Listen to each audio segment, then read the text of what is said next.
My self Avinash Kumar, Narayan college, Goriya Kothi, Siwan, JP university. आज PG के second semester के हिस्ट्री के टॉपिक को हम पढ़ाने जा रहे हैं।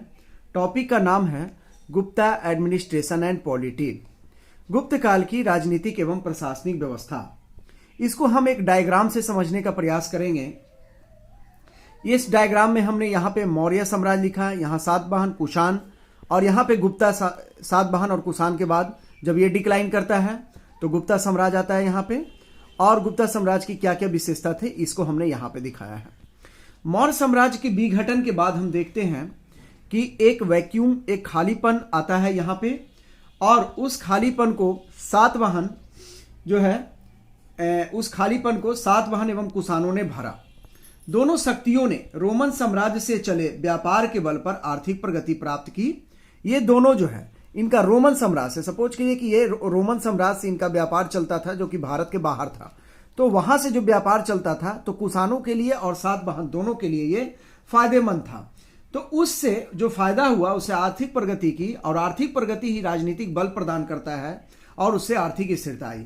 लेकिन दोनों के भारत में क्षेत्र अलग अलग थे। सातवाहनों ने जहां दक्कन में, सातवाहन का इलाका जो था वो दक्षिण भारत में, दक्कन में स्टेबिलिटी लाने का क्या काम किया, तो वहीं कुषाणों ने उत्तर भारत में स्टेबिलिटी लाई। इन दोनों राज्यों का ईसा की तीसरी सदी में, इन दोनों राज्यों का हम देखते हैं कि ईसा की तीसरी सदी में जो है अंत हो जाता है यहाँ पे। ठीक है, इसके बाद आता है गुप्त शासन। इसके बाद विकेंद्रीकृत प्रशासनिक व्यवस्था में गुप्त प्रशासन का उदय हुआ।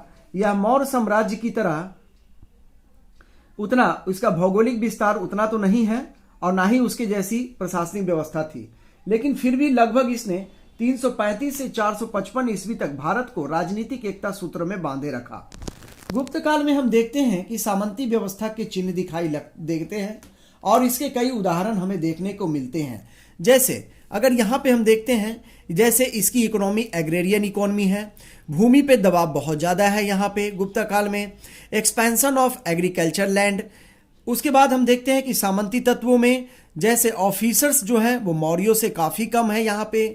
फिर हम देखते हैं कि ग्राम प्रशासन में शिल्पियों एवं वानिकों को स्वायत्ता दी गई है, मतलब यहाँ पे कोई अधिकारी नहीं है। फिर पुरोहितों व प्रशासकों को लैंड ग्रांट दिया गया, और वो पुरोहित एवं प्रशासक जहाँ पे उनको लैंड ग्रांट दिया गया उस इलाके में टैक्स का कलेक्शन किया और वहाँ का प्रशासन वे चलाएं। फिर जो अधिकारी होते थे उनको सैलरी में नगद के उदाहरण भी मिलते हैं, लेकिन नगद की जगह पे बहुत जगह देखा गया कि जमीन दे दी गई। इससे जमीनों पे जो है एक तरह से एक अलग तरह की जो एग्रेरियन इकोनॉमी है उस तरह का व्यवस्था देखने को यहाँ पे मिलता है। फिर हम अगर एक फिगर से इसको समझने का प्रयास करते हैं कि मौर्य में क्या था कि किंग यहाँ पे बैठा हुआ है और वो ऑफिसर्स को रेगुलेट कर रहा है और ऑफिसर से डायरेक्ट टैक्स ले रहा है वो, ठीक है। और ये स्वतंत्र नहीं है जैसे आज भारत सरकार के पास है, जैसे इनकम टैक्स डिपार्टमेंट है या बहुत सारा डिपार्टमेंट है, तो डिपार्टमेंट से केंद्र सरकार या राज्य सरकार सीधे जुड़ी हुई है और वो उसको नियंत्रण कर रही है। लेकिन यहाँ पे हम गुप्ता काल में जब देखते हैं कि यहाँ पे ये सामंत लोग हैं, तो सामंत लोगों के माध्यम से अगर ये जो इलाका है गुप्त काल का ये डायरेक्ट नियंत्रण में था, ये प्रत्यक्ष शासन में था। तो प्रत्यक्ष शासन में आपका बिहार का, बंगाल का, उत्तर प्रदेश का इलाका जो था वहां पे तो गुप्त काल के अधिकारी लोग शासन करते थे, लेकिन जो दूर के इलाके थे वहां पे महामंडलेश्वर या सामंत के द्वारा शासन किया जाता था। तो यहाँ पे सामंत है, यहाँ पे सामंत है, तो ये लोग जो है ये अपनी जो प्रशासनिक व्यवस्था थी उनकी स्वतंत्र थी और समय पर जो है इनकी अधीनता जो है गुप्त राजाओं की अधीनता ये स्वीकार करते थे।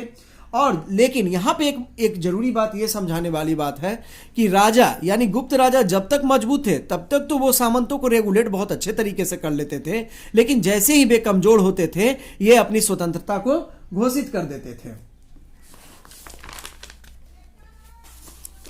फिर हम देखते हैं प्रशासनिक व्यवस्था कैसी थी। तो हम देखते हैं कि ये हम आपको एक फिगर दिखा रहे हैं, यहाँ पे ये राजा है और ये राज्य है, ठीक है। राज्य को विभाजन भुक्ति में किया गया है। भुक्ति आज का जो राज्य है स्टेट है, स्टेट यानी प्रोविंसेज या प्रांत को भुक्ति या देश कहा जाता था, ठीक है। भुक्ति का विभाजन विषयों में किया गया था। हर विषय का प्रभारी जो होता था वो विषयपति होता था। हर जो है विषय का प्रभारी जो होता था वो विषयपति होता था। अब देखिए भुक्ति का विभाजन जो किया गया जिलों में या विषयों में किया गया। तो यहाँ पे इस फिगर को देखिए कि भुक्ति है, तो भुक्ति का विभाजन जो है, जैसे ये भुक्ति है तो इसका विभाजन कर दिया गया जिलों में या विषयों में कर दिया गया। तो इसका जो प्रभारी होता था वो विषयपति होता था और भुक्ति का प्रभारी जो होता था वो उपरीक होता था। ठीक है, अब देखिए विषयों का अब और विधियों का विभाजन जो होता है, इस विषय का विभाजन किया गया विधियों में। देखिए पहले राज्य है, राज्य का विभाजन किया गया भुक्ति में, भुक्ति का विभाजन किया गया विषय में, विषय का विभाजन किया गया भित्तियों में और भित्तियों का विभाजन किया गया गांव में। ठीक है, तो इस तरीके से ये पूरी तरह से एडमिनिस्ट्रेटिव यूनिट थी जो शासन किया जाता था। अब गांव में अगर हम देखते हैं कि गांव अब यहाँ पे एक विषय में हम देखते हैं कि विषय में जो है एक मिनिस्टर ऑफ काउंसिल होता था, जो जैसे कि विषय का एक काउंसिल होता था जो परिषद के द्वारा नियंत्रित होती थी, जिसमें श्रेष्ठी, सार्थवा, प्रथम कुलीक, प्रथम कायस्थ ये सब होते थे। दे अपॉइंटेड 5 ईयर्स के लिए चुने जाते थे। अब गांव में क्या था कि गांव का मुखिया जो होता था इस काल में एक प्रशासनिक कार्य देखता था और इस कार्य हेतु वह ग्राम श्रेष्ठों की मदद लेता था। गुप्त काल में प्रशासन में स्थानीय अधिकारियों का महत्वपूर्ण स्थान था। गांव के छोटे छोटे शहरों में इसकी अनुमति के बिना जमीन की खरीद बिक्री नहीं की जा सकती थी। उसी तरह से नगर का प्रशासन संगठनों द्वारा किया जाता था, व्यावसायिक संगठनों द्वारा किया जाता था। विभिन्न व्यवसाय में लगे व्यापारी गण मिलजुल कर काम करते थे और वे नगर के कार्यों का संचालन करते थे। शिल्पियों और वानिकों के अपने अलग अलग संगठन थे जिन्हें गिल्ड कहा जाता था। गिल्ड या श्रेणियां बहुत इंपॉर्टेंट रोल अदा करती थी हमारे व्यापार में। अब देखा जाए कि हर जिन्स का अलग अलग श्रेणी था, जैसे कि विभिन्न जो मतलब वस्तुएं थी उसकी अलग अलग श्रेणियां थी। इन श्रेणियों में भी अगर देखा जाए तो वानिकों की जिस श्रेणियां थी उसको कई प्रकार के स्पेशल राइट्स दिए गए थे।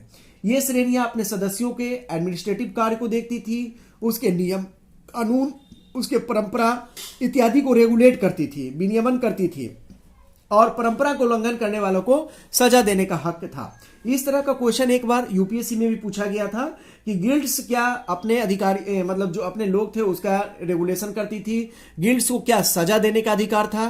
तो हाँ, गिल्ड्स को सजा देने का भी अधिकार था।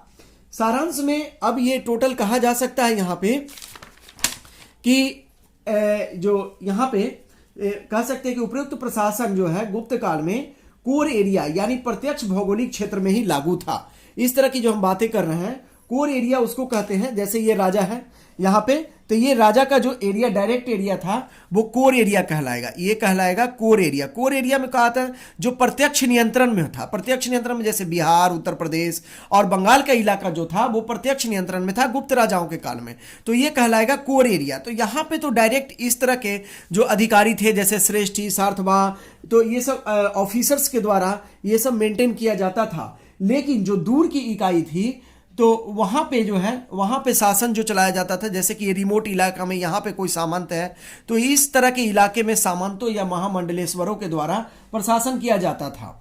लैंड ग्रांट करने से मतलब भूमि दान करने से पुरोहितों तथा प्रशासकों को विशेष क्षेत्र में कर ग्रहण करने तथा शासन करने की याद से इससे सामंती तंत्र को जो है बल मिला और बाद के दिनों में सामंती व्यवस्था ने जड़ें काफी मजबूत कर ली और गुप्तोत्तर काल में जो है पूरी तरह से सामंती व्यवस्था इसमें लागू हो जाता है। तो इस प्रकार यहां भी अगर हम देखते हैं गुप्त काल में कि सामंती व्यवस्था के तत्व दृष्टिगोचर होते हैं। तो मौर्य काल से बिल्कुल बहुत ये मौर्य काल जितना तो बिल्कुल नहीं था कि बिल्कुल सामंती नहीं था, सामंती के तत्व यहाँ मिलते हैं। मौर्यों जैसी विशाल नहीं थी लेकिन फिर भी इन्होंने उत्तर भारत को काफी समय तक जो है नियंत्रण में राजनीतिक एकता के सूत्र में बांधे रखा। धन्यवाद।